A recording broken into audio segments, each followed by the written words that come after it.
we speak about dominion.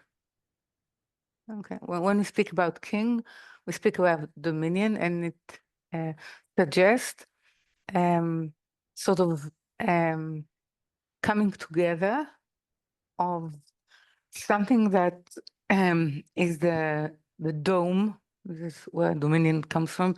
The dome, that under that dome there is, let's say, set and conscious and unconscious set of rules according to which everything, every life can actually express itself, exist, live, evolve, or develop, or go through, let's say, birth and demise. In any case, it suggests that we are all under the dome, and when there is the presence which is not of a law, meaning when it's not abstract or even arbitrary, it becomes the king when it is the will of something, the will of someone. So we say king. Right? We say king because we recognize not only we recognize the grace, what this dome allows, and the way we can sort of relate to it. So it's very difficult to relate to a structure without a face. So a king is the face of a structure, the personality, if you like, even of the structure, of the rule. So even in democracy, you have a president, you have a face that actually epitomizes or embodies the law or the dominion. Okay, so it doesn't matter for Kabbalistic terms whether it's a king, a president, or any other sort of system But system at place that actually gives you the layout, the structure, or more than a structure even, it's the template of what is possible. Yeah. So when we use the word king, it also suggests fallibility. The great kings of Israel, Saul, David, Solomon, all were fallible human beings, that they had their faults. And that's part of the association I have, is that it's not the same as creator.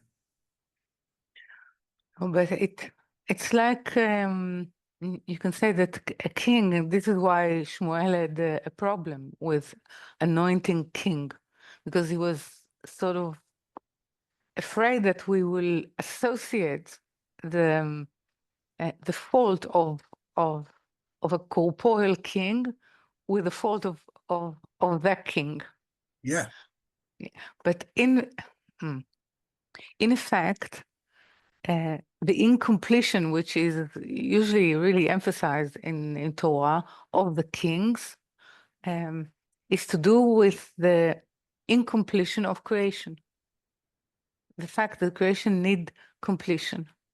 And there are faulty characters, and I think this is the greatness of Torah, that it does not hide it. It's actually present it and put it in front, meaning this is under that dominion of that king.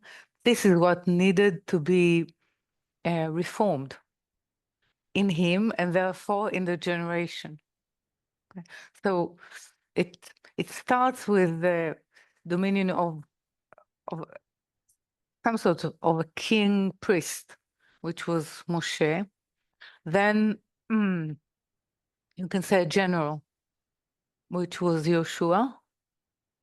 It's actually the rule of the army, of the force. Okay, that when it's a period, and then there was sort of a very short period of priesthood, then again kings, then it goes to sort of the wise scholars, and then which is the rabbinical in all its ways. So it's different dominions, and now the question is, it has to go most probably into female parts. Okay, it's always which there is a sort of theory about it. It's always the weak and that which is in the fringe of a culture that actually comes into the center for dominion. So actually, when we speak about king, we are actually looking at the structure of government of that period.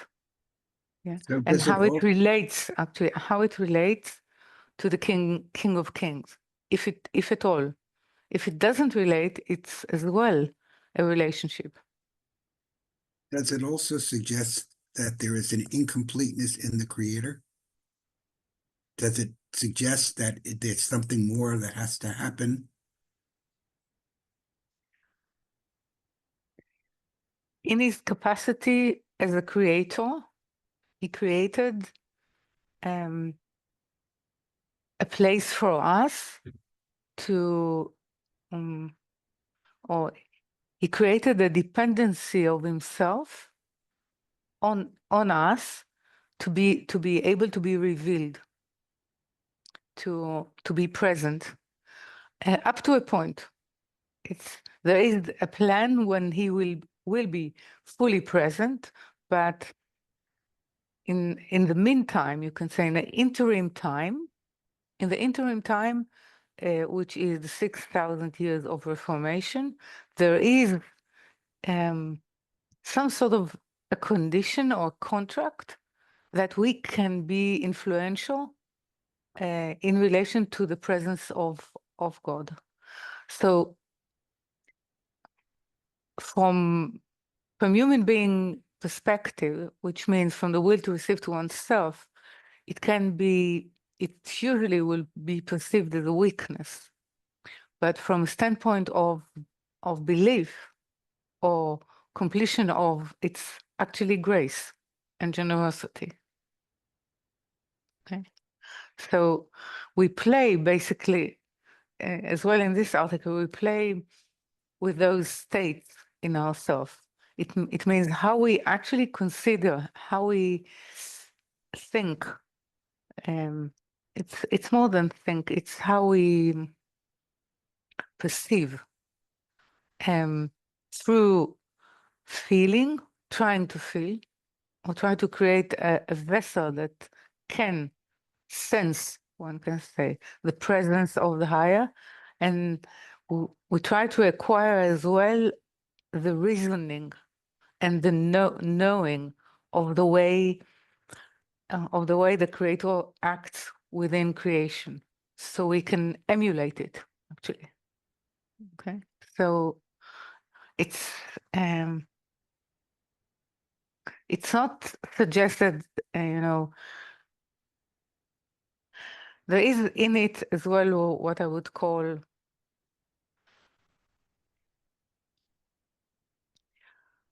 it's a bit harsh for maybe for an American, but there is a movement between hazard, which is hazard, meaning it's accidental, happening. It happens, and we don't know how it set itself. And then we're saying where we would like actually to set or to be involved in. And as I said, democracy in Greece started with actually not choosing by election, but choosing by luck. It means appointing through what is sort of almost casting dice, okay, and choosing, let's say, who will be the judge for this month, who will be the I don't know, the policeman, who will actually collect the people, all the sort of function. Most of them were sort of chosen by, one can say, destinic, in which human cannot intervene, and that was perceived to be more just than people electing, because when people electing, there is always an agenda. So to clear it from agenda, we actually sort of almost throw it to the higher and say, okay, let's something that we cannot explain, choose. This is how democracy started. Not by, let's say, fighting agendas that gives an appearance or a fantasy of choice. I don't need to sort of to open the history of democracy, but it's clear that it's being diverted and it's being handled by money. Yes. And by the more we move into it, and the sort of, I would say, a clear sort of fantasy of that we have a choice is getting clearer by the day that it's not the case. Okay, so what actually decides? So a king, in that respect, keeps it in the middle, so you can choose whether it's sort of accidental or whether it's predestinic and it's providence. So you're in the middle. Yeah. Yeah. So you use the word, I think I got a beautiful sense when you use the word grace, that this sense of the Creator not yet fully realized, that's grace. Yes. That helps me. I understand it much better now. Yeah, because it gives us place. It gives Yes. us the ability to be to count. Yeah, in creation. So this. Okay. So then it gets a face. And we move as well within the work. We move from being subject of, meaning slave, to be the son of.